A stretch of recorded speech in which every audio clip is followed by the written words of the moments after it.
Since my parents are moving in with us, his unexpected requests caught me off guard in the house we've shared. I was taken aback to be told such a thing. I hesitated but managed to request some time to pack. Can you wait until tomorrow? I asked. That was my response after some thought.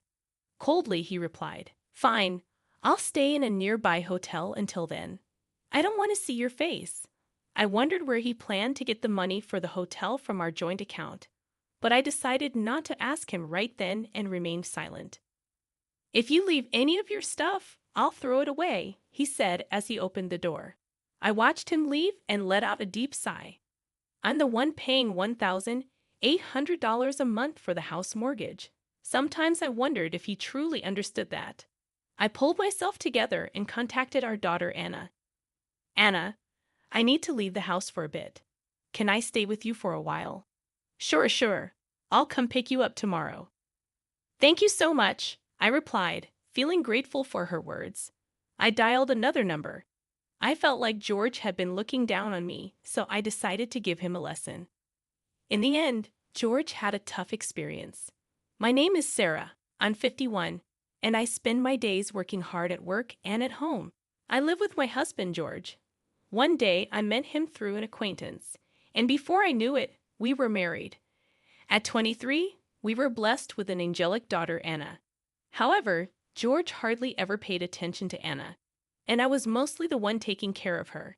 Hey, play with Anna once in a while, I'd say. He carelessly responded. That's a woman's job, right? Yes, he had decided that housework was a woman's duty and wouldn't help. But Anna was such a good child, always helping me whenever I was tired. Dad, if you're relaxing, help out. Housework is your mother's duty. Without hesitation, Anna retorted, Then what's your duty? Mom works for both you and her. Even George couldn't resist helping a bit after hearing her genuine words. Now Anna has built a new life in a distant state, living happily with her husband's family. My parents passed away in an accident 5 years ago, and I had to let go of our beloved family home. George's parents live a bit far away, and we only see them at occasional family gatherings. They don't interfere with our lives and live peacefully. The relationship between George and me was, to put it mildly, complicated. Simply put, he's living day to day like a part-timer. How's your current job? I'd ask. I quit again, he'd say. His nature is to quit at the slightest obstacle. Whenever there's a problem, he runs away quickly. At best, he stays at his job for 3 months. At worst, he quits on the first day. Because of this pattern, there aren't many companies willing to employ him long-term. So even at 56, he's stuck doing part-time jobs. We often fight over this. Don't you want to take things more seriously? I'd ask. You're so persistent. People just don't appreciate my abilities, he'd respond. George's educational background is impressive. He graduated from a renowned university. But one's worth isn't just about their educational background, and I believe he should utilize that impressive education in his work. But I sometimes doubt if he's truly leveraging his abilities. My background is different. I started working right after high school. During high school, my father fell, and I had to support our family financially. Thanks to that, I've become a reliable figure in my company, yet it seemed that George didn't appreciate my efforts. You didn't even go to college, yet you complain about me whenever I voice my opinion, he'd say. So lately, I've been careful about what I say to him. Back when he was chasing his dreams, his eyes shone so brightly that I was captivated, just like stars. While pursuing his dream, he truly sparkled. But recently, that spark seems to have disappeared. I wonder what he thinks of me. Lately, I've been having thoughts like that more and more, even considering divorce. Then a surprising incident happened. I was a bit curious and checked our joint bank account. It's decreased by $2,000. Why? For someone like me who doesn't waste money, this amount was a shock. After all, I've been working hard to protect our household finances. So I asked him, What did you use this $2,000 for? He replied with an annoyed expression. Actually, I gave it to my parents. I thought to myself, why? His parents, nearing 80, were really energetic and enjoyed doing volunteer work. I had never heard that they were in trouble, so I was surprised. I always considered his parents to be dependable. They've helped us in the past, but I never imagined they'd need our help. I couldn't hide my shock and surprise that he spent $2,000 for his parents. When I asked, "Why did you spend so much money?" he replied proudly, "Actually, my mother's birthday is coming up, so I decided to give her a surprise hot spring trip." "But why from our joint account?" I asked. He casually replied, "It's okay. It's all part of being filial." I was a bit angry and said, "Shouldn't you have used your own pocket money?" He's always like this, using the money I save up without any hesitation. Like this house, for instance. He committed to it without consulting me. When I was worried about the payments, he reassured me by saying, "You have a steady job, so it should be fine, right?" Even though the house was bought in my name, he seems to brag to his friends that it's his. Honestly, I've been feeling worn out by his attitude. "You're my wife. Just follow my directions," he said, looking displeased, and then he went to his room. Whenever something went amiss, he locked himself away. Left to ponder our problems, I would engage in chores, the money I diligently saved now used to cover our tight budget, as he consumed almost all my part-time job income. Despite my desire to escape this situation, I found myself sighing one day, memories of our recent fight still fresh. Unexpectedly, a call from my mother-in-law thanking us for the hot spring trip brought more shock. She disclosed that he had proposed that they live with us after their trip. Surprised, I asked, "Why did you suggest living together?" He said they're getting old, and it might be better to sell the family home and live together, she explained. I insisted such decisions should be made together, reminding him of our household situation.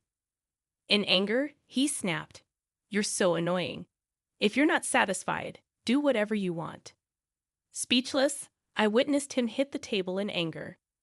"All right, but I need time to pack." "Can you wait until tomorrow?" I managed to reply. "It's okay. I wanted some space anyway.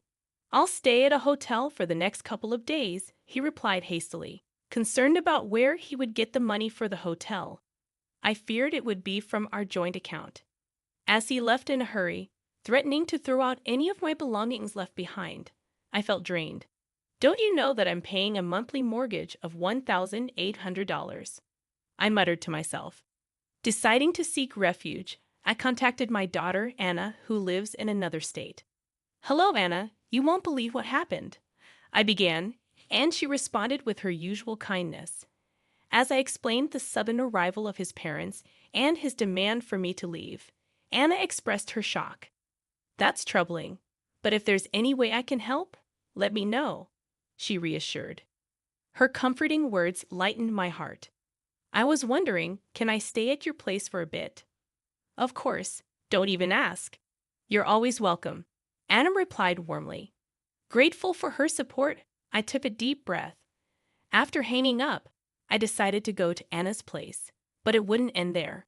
I had my own plans, so I made another call to solve one more problem. It seemed like he was underestimating me, and if that was the case, maybe I'd give him a little surprise. The next day, George found himself in a much more difficult situation than expected. His home, once a source of stress, now felt like a true sanctuary for the soul. For the first time in a while, I had a genuinely relaxing moment. Taking a break from work, I enjoyed some me time, basking in the warmth of my daughter and her husband's family, who warmly welcomed me. The bond within the family felt incredibly special, especially after my mother-in-law's passing. Even my little granddaughter, initially wary, reached out to play with me, her voice calling me Grandma, oddly comforting. In the midst of this peaceful time, my mobile rang, and looking at the notification, I thought to myself, I knew it. I answered, and George, sounding frantic, asked, "What happened?" "The house is a mess." Suppressing a chuckle, I replied, "That's because, like you said, I removed almost everything." Perplexed, he inquired, "What do you mean, almost everything?" I explained that I had contacted a friend running a waste collection service, and they helped me clean out furniture and appliances. Recyclable items went to a trusted recycling shop, and non-recyclables were properly disposed of. Reminding him that I chose and bought most of the stuff in our house, I playfully teased, "Do you recall anything you bought with your own money?" Taking time to think, George replied, "You may be right." But the situation seemed a bit extreme to him. At that moment, Anna approached me, taking my phone with a smile, saying, "Mom, let me borrow this for a bit." Switching on the speaker, she addressed George. "Dad, it's Anna. It's been a while." Her cheery confirmation puzzled George, and with a serious expression, Anna asked, "Dad, why has it come to this? Mom has always been the backbone of our home and supported us. What about you?" Her words weighed heavy, and tension filled the room. Curious about George's response, I decided to be straightforward. "Enough. Tell Sarah I'm seriously considering a divorce." "Are you serious? What do you plan to do, Mom, if it comes to that?" George's voice carried sheer astonishment. My unexpected response seemed to catch him off guard. He appeared a bit too self-centered. "I'm open to a divorce, really," I reiterated, responding to his apparent disbelief. Recalling our marital life, I remembered how I took care of our finances while he spent freely. Money-related arguments were not uncommon. "It's okay. I get it. Just make sure to transfer the house's name," he said. "Sure, the house is yours now." "All right then. I'll prepare the necessary documents." "Thanks." After ending the call, Anna returned my phone. Concern showed on her face, but her smile was kind and understanding. "Mom, are you sure about the house? You bought everything with your salary, right?" "Well, there's nothing to worry about." Actually, when I told Anna the truth about the house, she burst out laughing. I explained, "Indeed, I acquired that house with my money, but there's still a mountain of unpaid mortgages. The amount of those mortgages is many times George's monthly salary. I can't imagine him paying that every month." "I see. You're really amazing, aren't you, Mom?" Anna praised. "I've been working behind the scenes a bit too, so Dad will probably get into a fix soon." "What do you mean?" I asked. "Actually, I've become very close with Grandpa and Grandma, so I get a lot of information." Anna winked playfully, flashing a mischievous grin. Unlike me, she highly valued her relationship with her grandparents and frequently kept in touch. After Anna reached out to her grandmother, things quickly escalated. My in-laws decided to cut their trip short and came to apologize to me. "Sarah, we're truly sorry. We should have explained our situation."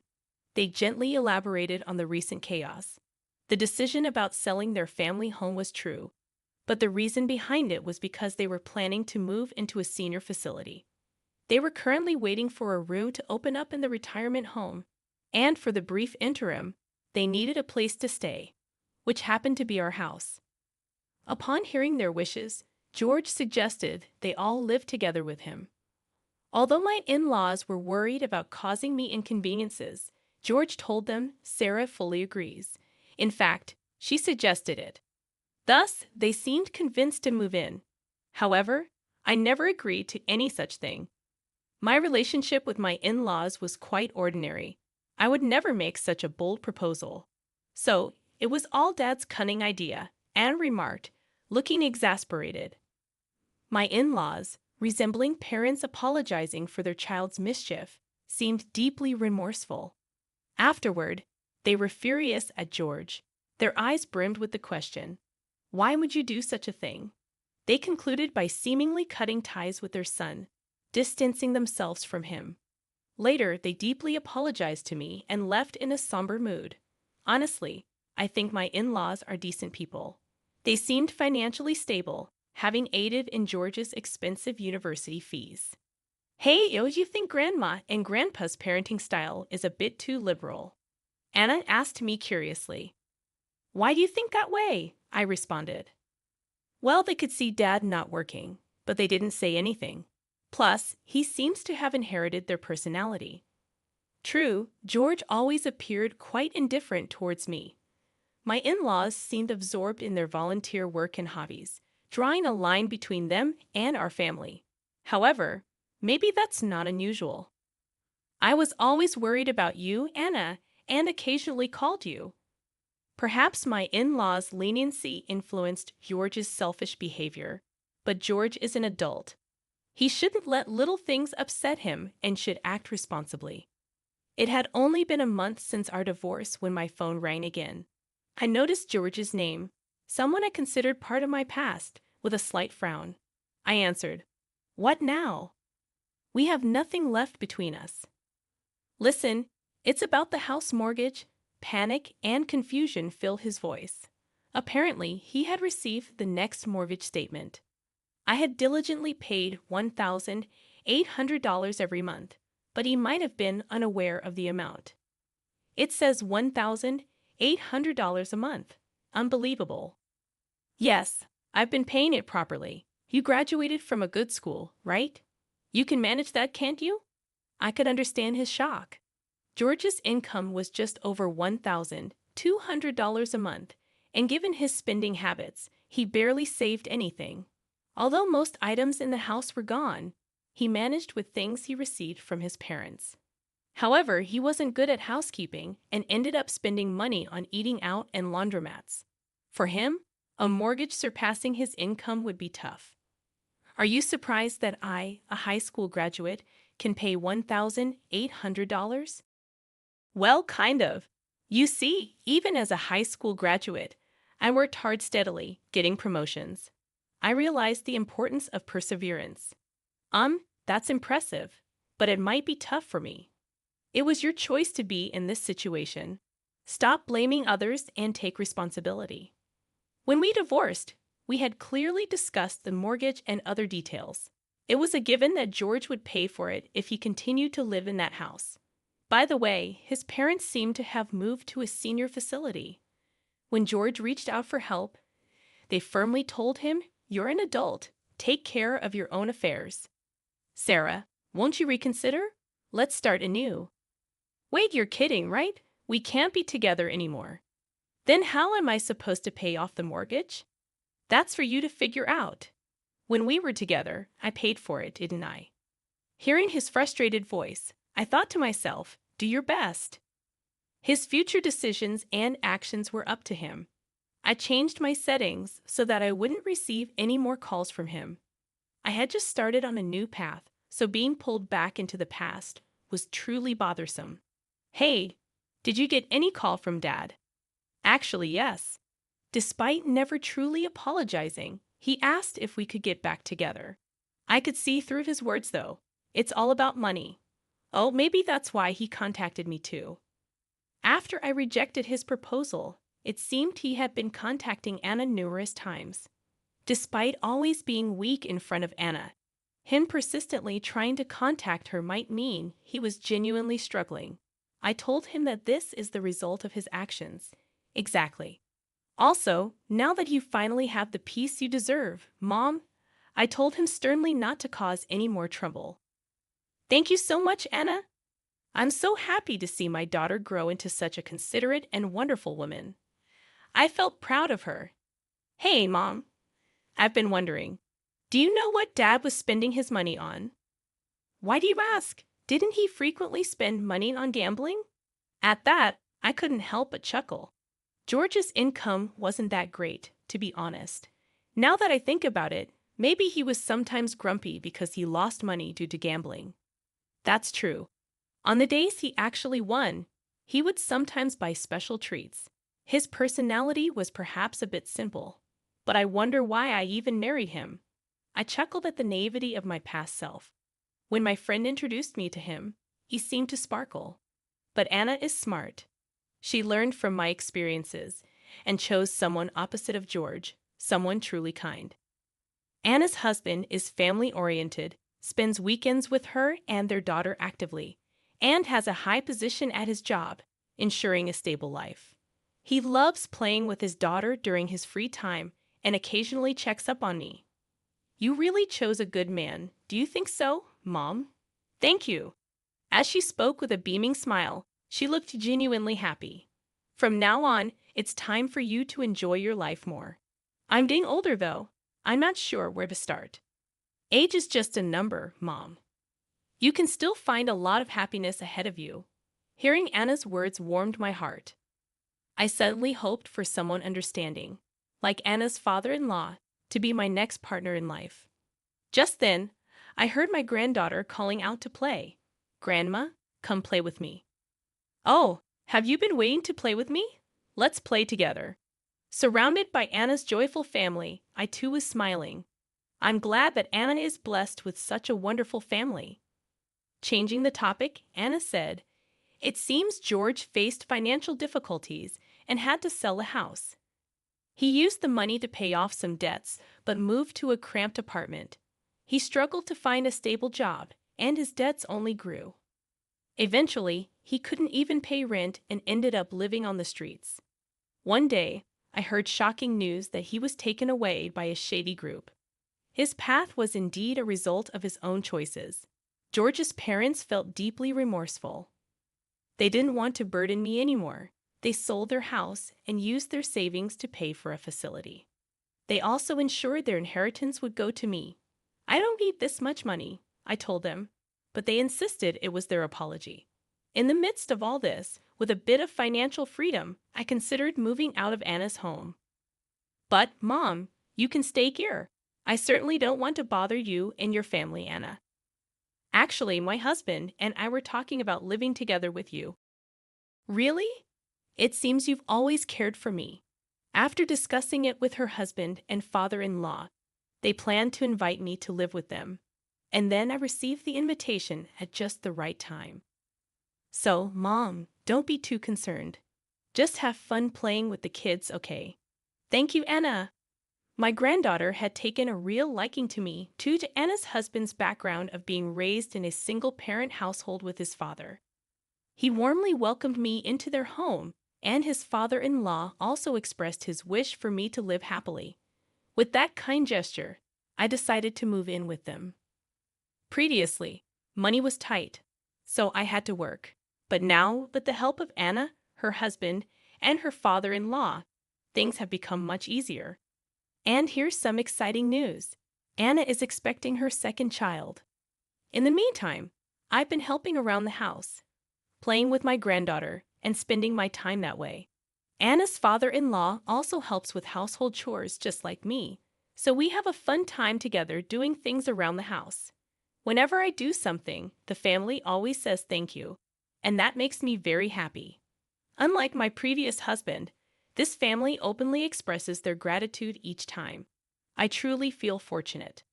When asked how I get along with my father-in-law, I replied with a smile, "I want to spend my life with him forever." "That's good. It feels like a new family," Anna said gently, rubbing her belly. With Anna in my life, everything has become much brighter. Meeting her might be the only thing I'm thankful for regarding George. Oh, with that thought, I'm motivated to do my best for my family today as well. Sarah, if you'd like, I want to walk through life with you from now on. How does that sound? Are you sure about me? If so, of course. Let's be together. I responded to his words like this. I've regained my confidence. I was on the verge of forgetting my own worth, but his words made me realize its value again. I believe that as a family, we'll face many happy moments and challenges together from now on, and that truly warms my heart.